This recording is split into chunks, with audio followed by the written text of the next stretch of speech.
It's a beautiful sunset on the St. Lawrence River. Hi, Roxanne. Hi, Ray. What's happening? Well, I'm just sitting here enjoying the sunset, and the ray of the sunlight is coming directly to me. Oh, I'm just looking at this beautiful sight in front of me. The sunshine is just shimmering on the water. It's so beautiful, and it's coming directly at me. Directly at you. It is beautiful. It's so beautiful. Cheryl. Hey, Ray. Hi, you're sitting here enjoying the sunset. I am. It's beautiful. And the rays of the sun are coming across the water directly at me. Of course, it's shining only at you and not on them over there. That's how it appears. I can't see the sun pointed at Roxanne or Star. Yeah, I just see it coming across at It me. just favors you. Yeah, You are. aren't I lucky? Yeah, you're its favorite child, or Yeah. something like that. Yeah. Wow. Well, you enjoy it. Thank you. Hi, I'm Ray Silverman, and I'm sitting here on the banks of the St. Lawrence River in the Thousand Islands. It's a beautiful evening. It's a sunset. The sun is shining directly at me. A few moments ago, we saw how the sun was shining directly on three lovely ladies, our wives. And I wanted to ask Peter a few questions. So, Peter, how could it be that the sun shines directly on one person and everyone thinks it's shining directly on them? And how does that relate to our spirituality? Well, I guess for me it's not only that they think the sun is shining directly on them. They can see that it's shining directly on them. That's their perception, and that's the reality for them.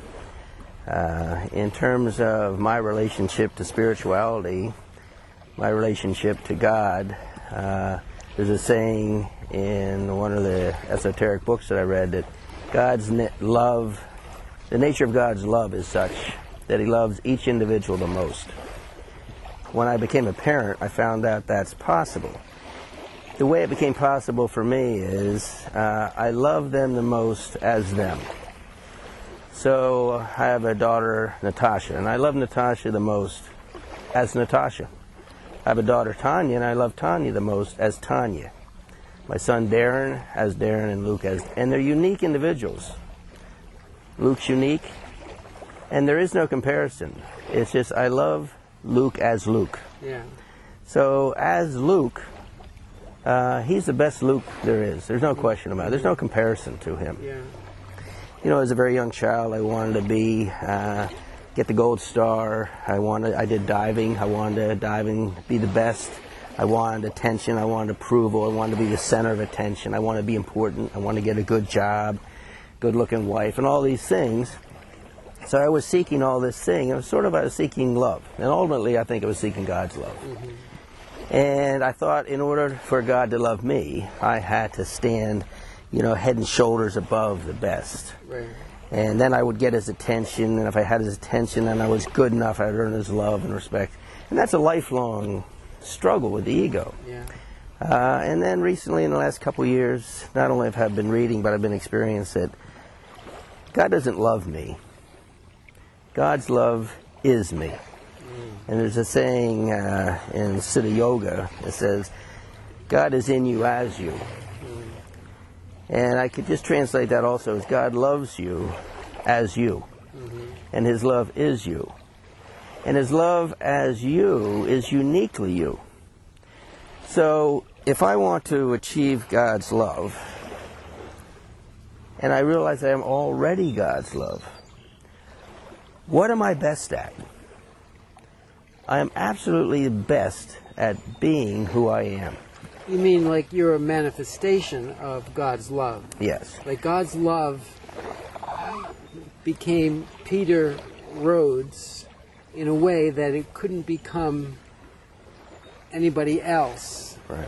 And so you are a Peter Rhodes manifestation of God's love. This is God's love as Peter Rhodes. Yes, in a finite and very unique form. Yeah.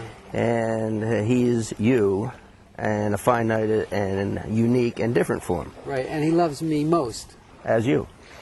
As you. But not more than you. There's no comparison Well, because look, the sun is shining on me right now, yeah. not on you. Yeah. Obviously. Okay, I'm gonna go back. I know right. I know you want a lot of attention, All right.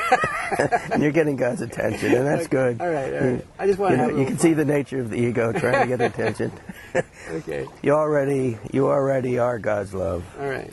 and you already have exactly what you're trying to achieve. They're saying that as long as you're trying to achieve something, then you're never going to have it, Yeah. because you're only trying to achieve something that isn't. I'd like to be taller, I'd like to be smarter, I'd like to be richer, or whatever it is. But the one thing you can always achieve is what is. Yeah. And the one thing you'll be very successful at is being who you are. Mm-hmm. And the problem is we're always trying to be something that we're not. Yeah. You know, I'd like to be taller than I am. I'd like to have less weight than I have to. So the attacks of the ego is always, no, you're not right. You'll be okay when you graduate, when you get your degree, And the truth is, God says, no, you're already the best you, and you are the peak of my creation. You are my creation. You are good, behold, very good. You are my achievement. You are my love in a finited form. Yeah. And when you start to relax into that and allow that to flow through you, because God's love is active, then there isn't trying to achieve something. You're manifesting through you, and God is manifesting through you what He created you to manifest. And it isn't an achievement, it's an expression. So you're not trying to get something. You are, in fact, God giving. They say you're the gift to the world. We're just trying to unwrap you, you know. Yeah. So it's just a strange thing that the ego's trying to achieve what is already there. And when we finally let go of trying to achieve what we think we should be, and finally come down to just accept what we are. And I'm a work in progress, and I'm in a process. So then rather than trying to achieve God's love, we accept that we are God's love. And rather than trying to get it because we already are it, then we start to manifest it. Right. And we do that happy, joyous, and free. And that's an entirely different, spontaneous expression of God's love. And it's not a grasping, it's not a taking, it's not a judgment. I don't have to compare myself to you. I'm not trying to be you. I'm not trying to be, I'm not trying to think of the right thing to say anymore. I'm saying whatever I'm saying. Because you know He loves everyone else the most, too. Yes. And that takes us back to the three ladies sitting in their chairs. Yes. It's very evident that the sun is shining only on them. Yeah. And we know that the sun is shining on everyone. And that's because each of the women see it from their own perspective, from their own eyes, and it's pointing towards them. I can't see the sun from your eyes. Yeah. So I'm going to see it where? Pointing at my eyes. Right. So if I try and be you in order to be okay with the world, I try and be like you in order to be loved, then I'm trying to do something that's totally impossible. Yeah. But if I accept where I am, and I open my eyes and see what I see, and accept that that's God's life, then I see the sunlight shining on me. Yeah. And that I am, in fact, a manifestation of God's love. Yeah. And then, as a manifestation of God's love, I'm not trying to achieve, I start to express that. And then that effort to achieve what already exists disappears. So enlightenment is not achieving something. Enlightenment is the sudden awareness that, oh my gosh, what I've wanted, what I've been trying to do, it's always been here. It's always here. Yeah, God's love is right here. It is me. It's not conditional. I don't have to earn it. Right. I have it. It's a gift to me. And it's a gift through me as well. It's an expression through me. Yeah. And I think that's the apple of God's eyes. Because when He looks at you as that unique creation, which is a finited form of Himself, that uniqueness is what makes you so special to Him, because no one else has it. And then He looks at another and He says, and you too, as you. Yeah. And when you get that, then you can relax into this tree of life that, oh, this is your love in a finited form, and finited form that's the apple of your eye as this. So.